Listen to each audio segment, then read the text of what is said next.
council designation of liaison to various authorities, boards, and commissions for 2024. Board designation of council member to planning board. 5, designation of council member to board of directors of city market. 6, approve 2024 temporary city budget. 7, designation of bank depositories and cash management plan for 2024. 8, fixed interest rate of delinquent taxes and water and sewer charges for 2024. 9, authorize cancellation of tax delinquencies less than $10. 10, authorize direct mailing charges and costs associated with tax sale. 11, authorize chief financial officer to sell bond. 12, authorize tax collector to make tax refunds less than $10 for 2024. 13, authorize city engineer to execute land use regulatory permit. 14, authorize city engineer and mayor to execute right of entry permit forms in 2024. 15, authorize city engineer to execute home harmless indemnity agreements in 2024. 16, authorize tax assessor to file tax appeals with special counsel file, counterclaims. 17, designate public agency compliance officers, Monique James, for 2024. 18, resolution authorizing contract with certain approved state contracts. 19, authorize advertisement and receipt of bids for various goods, supplies, and services. 20, authorize city engineering to sign site remediation project documents. 21, resolution authorizing the cancellation of various outstanding checks. 22, designation of official newspaper for 2024. 23, authorize vehicle for redeemed tax sale certificates. 24, approve amendment of resolution R012334. 25, advise and consent to the reappointment of Richard Morgan as chief financial officer.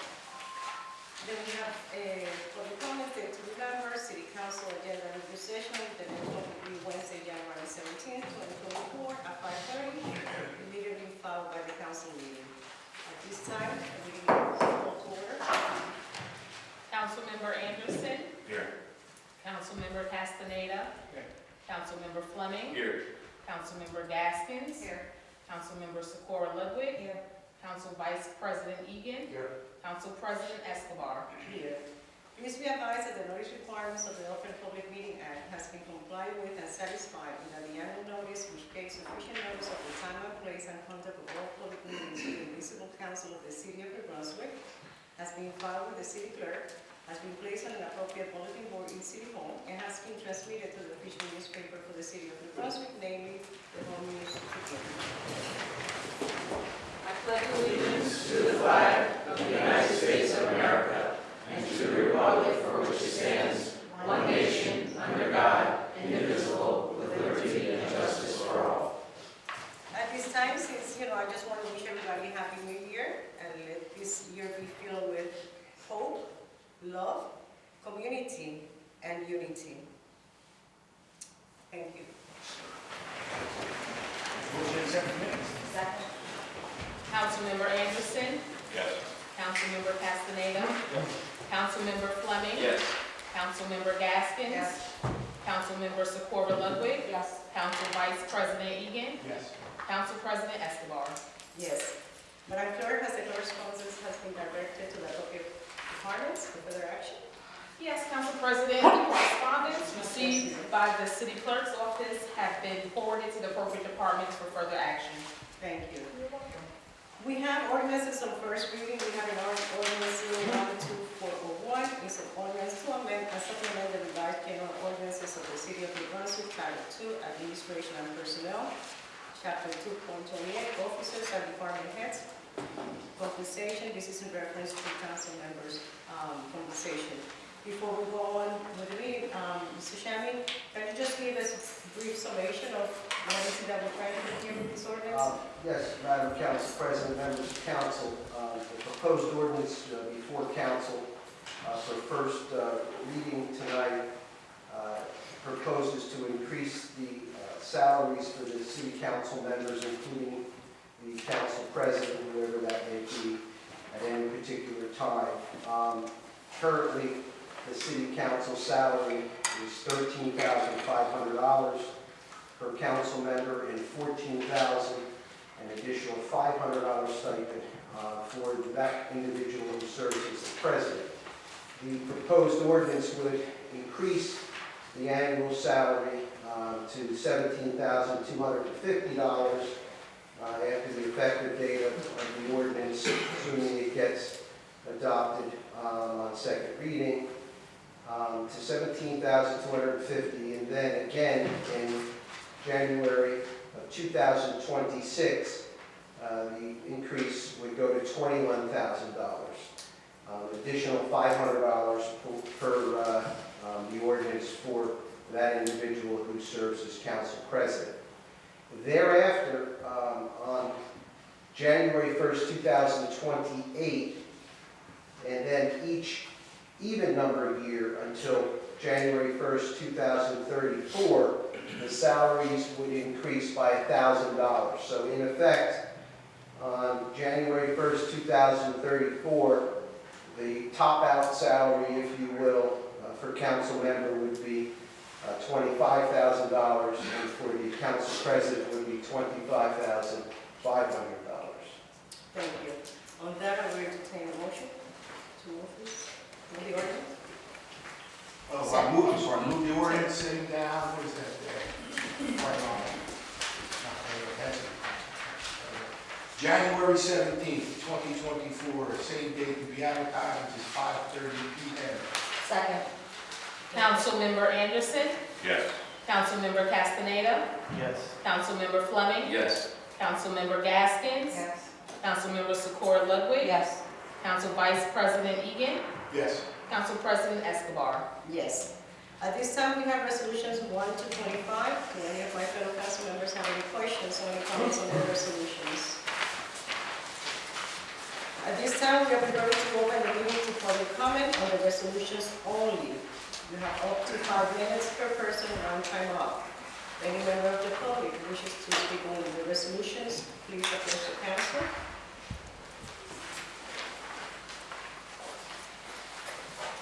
Hi, yes, Danielle Moore.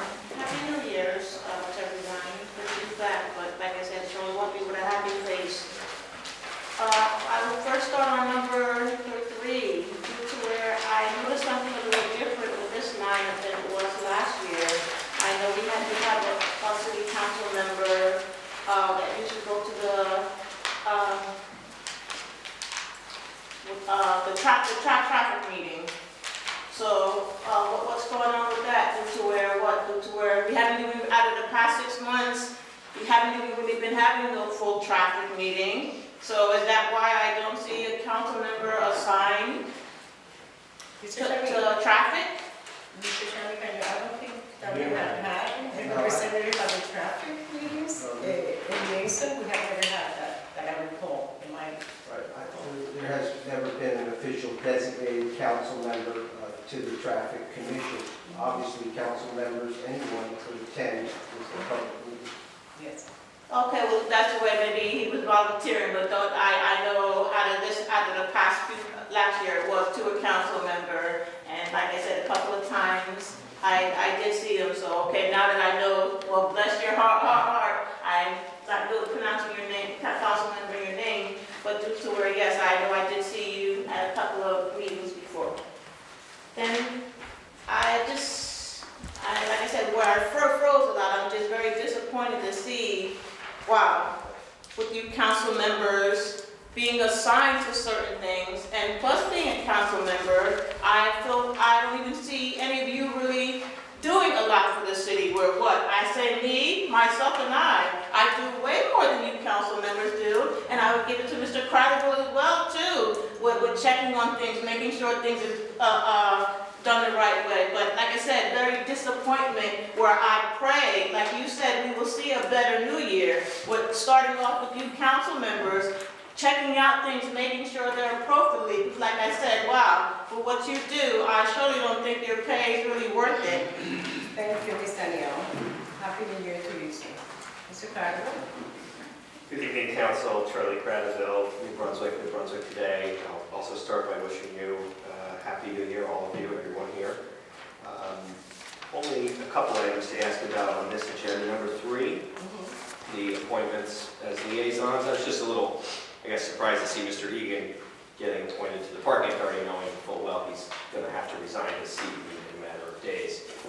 Who's ultimately going to get that assignment? And we have to wait until that happens, the resignation, which has not happened, that's why he's here, he's still a member of this council, and then from there, we'll see who will be the one who will express interest from our colleagues. Okay. Just might make sense to do that now, but that's my thought. Right, but no, we gotta wait. The other one I want to ask about is the $8.2 million for prescription plan services. Can somebody explain, why now, why that much money? Mr. Goldberg? Sure. Council President, those are based on the projections that we received from our insurance brokers from last year's rates. And so, how does that compare with like the previous projection or previous year? Last year's expenditures were closer to $7.8 million. Okay, and the city's happy with the services of CVS Caremark? We are engaging with them, I'm assuming Yes, we are. we are. It's an expensive company, that's why I asked. Thank you. Anybody else on the resolutions? Anyone? Move the resolutions. Councilmember Anderson. Yes. Councilmember Castaneda. Yes. Councilmember Fleming. Yes. Councilmember Gaskins. Yes. Councilmember Socorro Ludwig. Yes. Council Vice President Egan. Yes. Council President Escobar. Yes.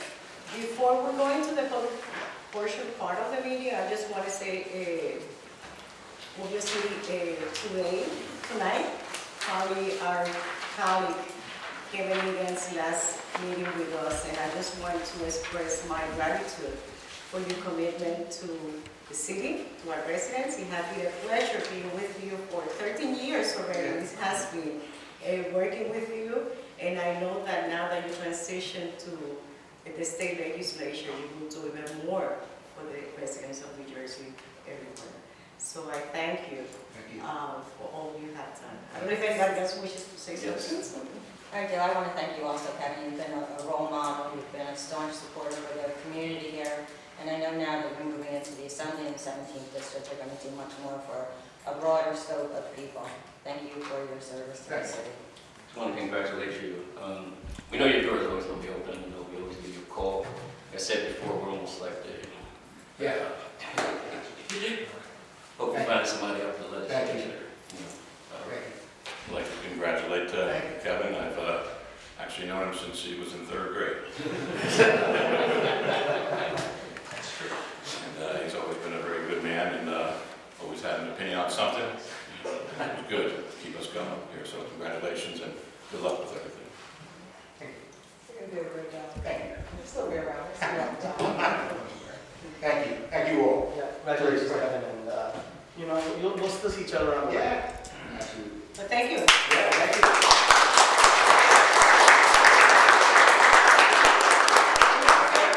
I will say it's been an honor and a pleasure.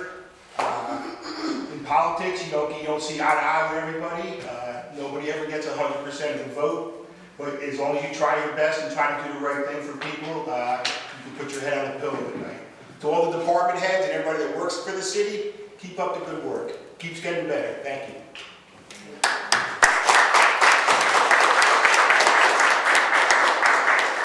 So at this time, let's prepare the public portion of the meeting. You have 5 minutes per person to come up.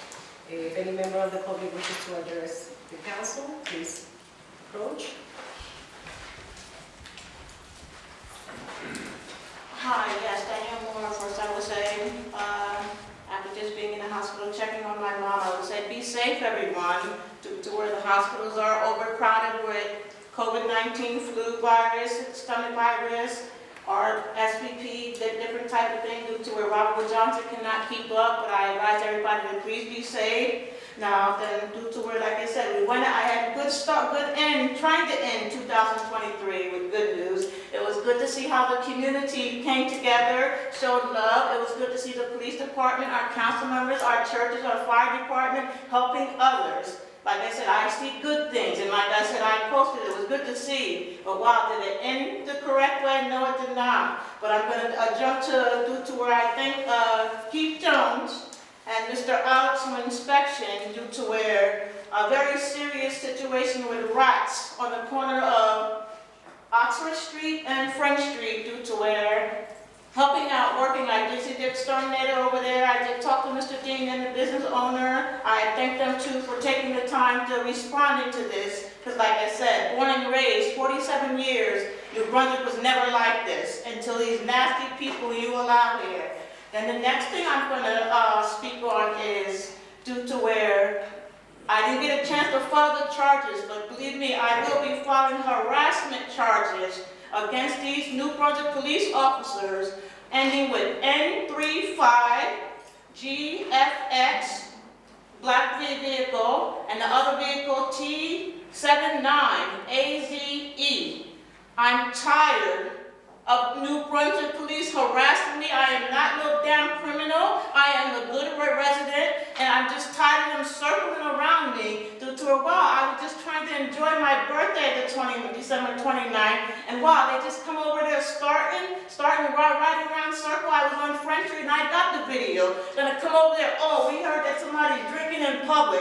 Wow, how many of them, I don't stay calm, but wow, how many of them ones on French Street do you see drinking beer? The police doesn't do anything, and then you wonder why I really bring up about the situation with somebody being illegal. If you treat people equal, believe me, out of all the comments that are coming out here with these people coming over here, what? Like I said, I love anyone, but like I said, wow, I'm tired of New Brunswick Police Department thinking that they're going to scare me away. Because what did I say? You're messing with the wrong black one. The Lord's going to come for each one of you racist devils one by one. Don't tell me I can't see ahead a year apart. What did I say? The Lord wasn't happy with J.T. Miller. The Lord wasn't happy with Anthony Caputo. And the Lord was not happy with Mayor Jim Cahill. What did I tell you? They're going to be out of here. Is it happening? Yes, because like I said, God knows they're creating too much hate.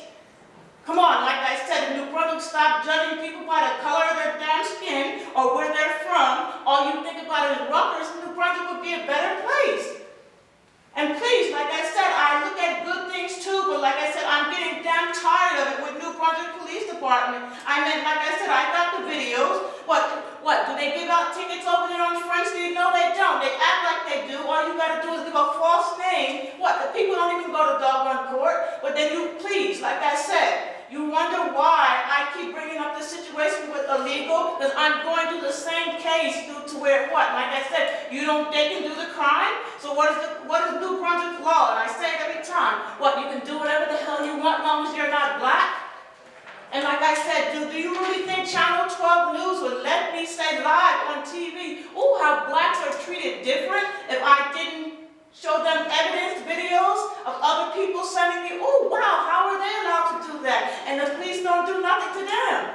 If you remember with the case of the guy getting shot out there, what did the lady say? What did the news lady said? Wow, I see that a lot of black residents are being treated differently. You got to show evidence, and like I said, I speak upon what it is, but I'm just tired of it with you council members and New Brunswick Police Department and the mayor allowing this.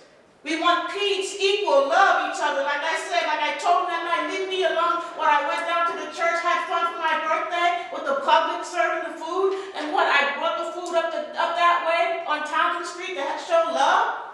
I haven't agreed, like I said, no matter what race, creed, or color, we need each other. But like I said, I'm tired of the damn racism with New Brunswick Police Department. And I will be filing charges. Thank you, Mr. Neal. Yes. Hello again, Charlie Cradfield, New Brunswick today. Big change happened. We have a police chief instead of a police director. Can anybody tell me the logic or reasoning behind making that change? We haven't had a chief before. We had in the past. Yeah. So I don't know if Mr. Jolie, do you want to I answer? believe, Yeah. Zabo was already chief or the deputy chief. That was his Deputy title. chief. So he got promoted to chief, I think. I think that's what. Right, but we used to have a police director who was in charge. He retired. Right. Yeah. And don't so only- why not make Sabo the director? Why make him the chief? I think that I'm just those asking. only on it might be, but I think that sometimes when, even, in law enforcement, sometimes it's better when you have a chief in terms of some of the information that can be obtained. And the operations, right? Nothing that is the director cannot do, but I think that sometimes it might help. I'm not sure, so, but I will get you the reasoning, you know, there's a reason behind it, why. I think it's great. I am happy, and I can, like I said before, I congratulate them, and I know that they were sworn in, so I know they're ready, and they already started working, and we're looking forward to a great year. My understanding is that the director is civilian and Yeah, the police chief is yeah, still, so- that's police powers. Yeah. So Councilman Egan is correct. You have the deputy chief. He is most qualified to be chief. He fits the needs of the organization, he's very well seasoned, and he's going to do a great job in the position. And so the succession as it is. Thank you for the answers. I did send him a note congratulating him and wishing him well. And I wouldn't be honest if I didn't tell you I'm disappointed that he's not here tonight. I think that the chief, the top law enforcement official for the city, should be attending these meetings and should be presenting information at these meetings and should be taking questions. Hey, how are you? Be careful there. So, do you have any plans to invite him to your meetings this year? If he wants to come, but we have a representative from the Brunswick Police Department here, so, and he's here, he's still here, Lieutenant Hoover, so. What does he do? Appreciate that. But yeah, I just think that decision makers should be the top person. But I'll move on. Council still has no committees, right? There are no committees of this body. What are we talking about? Yeah, see, in other towns, I've talked about this before, other towns, they have like committees where you might be the public safety committee and two of you are on that, and you might have the transportation committee and two of you are on that. You don't have any of those, right? Yeah, my understanding that that's a different form of government, but if you want to chime in, Mr. Sure, Solis? Council President. I believe Mr. Crabbe was referencing other communities that have a township form of government or a borough form of government where there's obligations for different members of the governing body to take on the leadership roles in different areas. In our community, in our form of government, Faulkner Act community, the council does not have those obligations and acts as a body as they do. Many of those tasks are, in our ordinances, in the administration. Right, so are you of the opinion you cannot have committees or just that they're not necessary? We don't say necessary because administration is taking care of some of those committees, some of the things that you were talking about, so. Okay. One thing I would like to see added to these meetings, and I think I've talked about before, is reports from the liaisons. So you each are assigned to different bodies. Some of you attend the meetings. I know I see you at the Housing Authority meetings. I think it would be great just to make it a regular thing to update the public on those things in this setting so everybody can hear it. And each of you can share with each other what's going on at those entities. So I would request that. I promised I would ask about the climate action plan. What's the status on that? I don't have, do you have this before we say? I do. The consultant that the city retained based on the grant from the DEP is completing their first draft. We've had a conference call with them. We've talked about what's in it holistically. That when that draft is complete and presented, we'll have an opportunity to discuss it. Thank you. It'll be shared with the public. As any draft when it's prepared to include. Okay, I'll be looking forward to that. And I do think one way that the city can positively affect its environmental and climate impacts would be getting better transportation systems. I don't know, is the council aware of the micro-transit program that's under consideration or in development to serve this area? It's the county project, the county micro-transit. I don't know the details. No, I don't know okay. if anybody else know the details. Yeah, I think it's a pretty significant undertaking. It's similar to other projects like what they had in Jersey City. And I did just want to wrap up by saying it's not only because of pollution and climate. People die in car crashes every year. We have a lot of dangerous roads. So not only do we have to limit and end serious injury crashes, but we also need to design the roads in a way that will be safer for pedestrians and cyclists and motorists, because we have far too many people in these ways, and transportation is an important issue. I hope we're focused on it. Like you said, racism. Nothing, no. Anybody else? Seeing none? Motion to adjourn? Second. Oh, God, okay. Councilmember Anderson, Yes. Councilmember Castaneda, Yes. Councilmember Fleming, Yes. Councilmember Gaskins, Yes. Councilmember Secor Ludwig, Yes. Council Vice President Egan, Yes. Council President Escobar. Yes.